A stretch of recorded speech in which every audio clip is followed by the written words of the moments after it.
Salut à tous et bienvenue dans cette nouvelle vidéo. Alors aujourd'hui, je vais vous parler de micros. Donc notamment celui que j'ai juste là, le Neumann TLM 102. Voilà, je vais enlever le filtre anti-pop en attendant. Le Neumann TLM 102 que je vous affiche sur la vidéo, qui est un des micros utilisés, que ce soit pour les prises guitare, les prises voix. C'est un bon petit micro et on va le comparer avec un micro à 50 euros qui est un Skytronic, qui est un vieux micro tête de mort que j'avais acheté 50 euros à l'époque. Le Neumann, pour la petite histoire, lui coûte dans les 800 euros. Et vous allez voir que c'est totalement bluffant d'avoir deux micros complètement différents. Vous allez l'entendre, en plus de ça, non seulement là à la qualité audio qu'on parle, mais aussi à l'enregistrement pour travailler. Alors on se retrouve sur Cubase pour voir ça. Alors nous voici sur Cubase. Donc je vais parler avec, pour commencer, le premier micro. Hop là, je réactive, voilà. Je vais parler avec le premier micro, le Neumann TLM 102. Je vais vous le marquer là, comme ça vous aurez... voilà. Et on va regarder ce que ça donne quand on enregistre avec le Neumann et qu'on parle normalement devant le micro. Bonjour et bienvenue. Alors, j'enregistre actuellement avec le Neumann TLM 102. Et nous allons écouter la différence entre le Neumann et le Skytronic. Le Neumann à 800 euros et le Skytronic à 50 euros.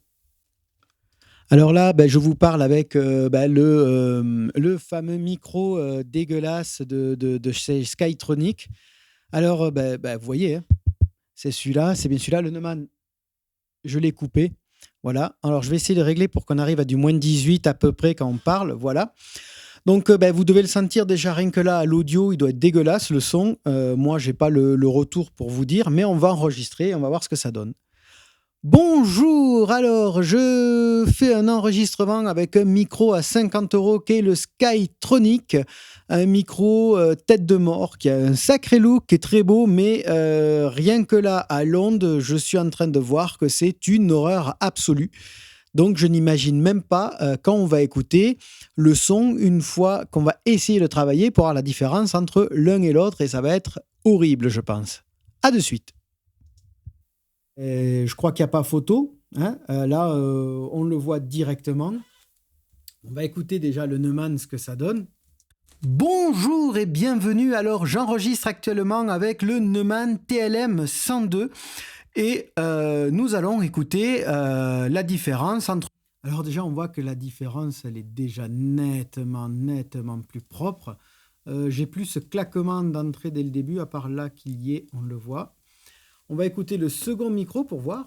Bonjour, alors je fais un enregistrement avec un micro à 50 euros qui est le Skytronic, un micro... Alors là, on voit directement la différence, on voit que le micro, il n'a pas du tout de basse. On va même analyser les deux pour voir où on se trouve avec les deux. Alors le Neumann, hop, et le temps d'attraper l'autre, qui est de l'autre côté, et le Skytronic. Alors, si on analyse le Neumann et qu'on regarde.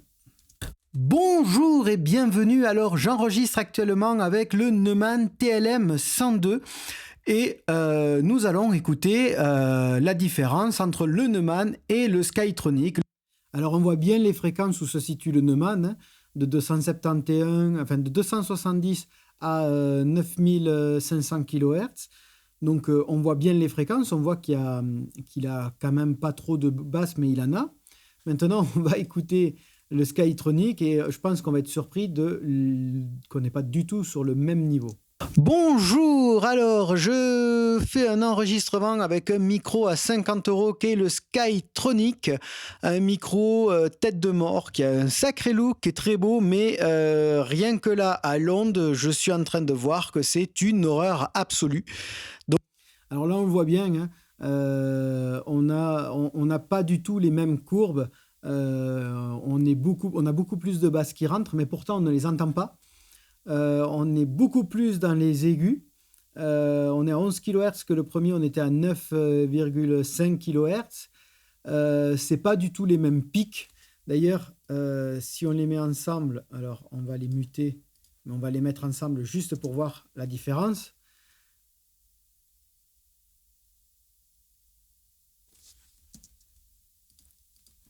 Alors on va juste les mettre ensemble pour voir la différence. On va regarder les ondes, ce qui se passe. Vous n'allez pas entendre le son parce que je vais muter, mais on va bien regarder les ondes et on va se rendre compte qu'on n'est pas du tout sur les mêmes choses.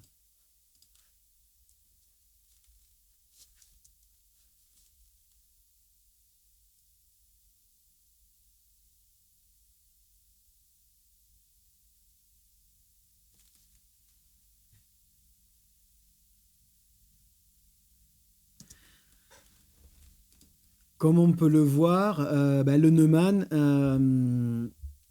il est quand même plus propre. On n'écrète pas trop par rapport au seuil du 0. Voilà. Alors, si on fait déjà un premier réglage pour voir, comme dans son habitude, on va venir couper ici dans les 80. On va faire la même chose de ce côté. On va couper ici 80. Je vais leur donner exactement les mêmes réglages pour voir. Alors, on va travailler d'abord avec le Neumann qu'on va mettre en boucle. Bonjour et bienvenue. Alors, j'enregistre actuellement avec le Neumann TLM 102 et nous allons écouter la différence entre le Neumann et le Skytronic. Le Neumann à 800 € et le Skytronic à 50 €. Bonjour et bienvenue. Alors, j'enregistre actuellement avec le Neumann TLM 102. Et là, je vais faire une copie, juste pour voir, une copie, hop, collé. Donc, j'ai copié exactement les mêmes réglages et on va écouter ce que ça donne pour voir déjà. Bonjour, alors je fais un enregistrement avec un micro à 50 € qui est le Skytronic, un micro tête de mort qui a un sacré look, qui est très beau, mais rien que là à l'onde, je suis en train de voir que c'est une horreur absolue. Donc je n'imagine même pas quand on va écouter le son une fois qu'on va essayer de travailler pour voir la différence entre l'un et l'autre et ça va être horrible, je pense. Alors oui, clairement c'est horrible parce que pour travailler le son, un EQ comme ça qui est un peu transparent, c'est un peu limite. C'est très difficile. Alors je vais pousser celui-là. On va tenter avec un EQ qui est assez violent, mais qui va peut-être pouvoir faire changer la donne. C'est celui-là, c'est celui de chez Cubase. Alors on va déjà remettre un coupe bas à 80.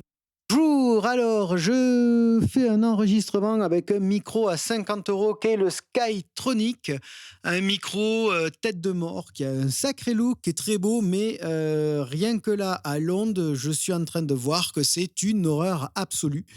Donc je n'imagine même pas quand on va écouter le son une fois qu'on va essayer de travailler pour voir la différence entre l'un et l'autre et ça va être horrible, je pense. À de suite. Alors là, vous voyez, c'est catastrophique, quoi, comparé à celui-là. Bonjour et bienvenue. Alors, j'enregistre actuellement avec le Neumann TLM 102 et nous allons écouter la différence entre le Neumann et le Skytronic. Le Neumann à 800 € et le Skytronic à 50 €. Vous voyez déjà, bon là j'ai fait un coupe bas vraiment. Bonjour et bienvenue. Alors, j'enregistre actuellement avec le Neumann TLM 102.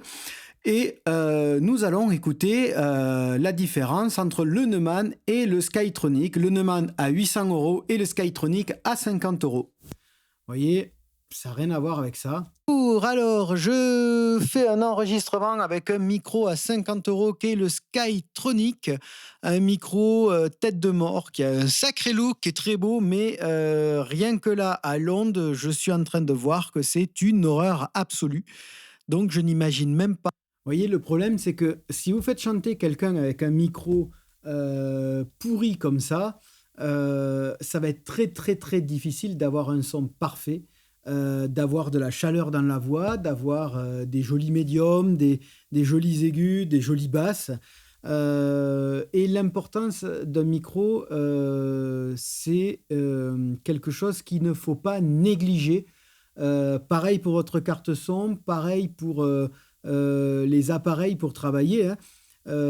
Si vous regardez, j'utilise très peu. Alors, il m'arrive d'utiliser le Frequency de Cubase pour certaines choses parce que j'aime bien ce compresseur, il est quand même assez bien. Puis l'avantage, c'est qu'il peut être dynamique.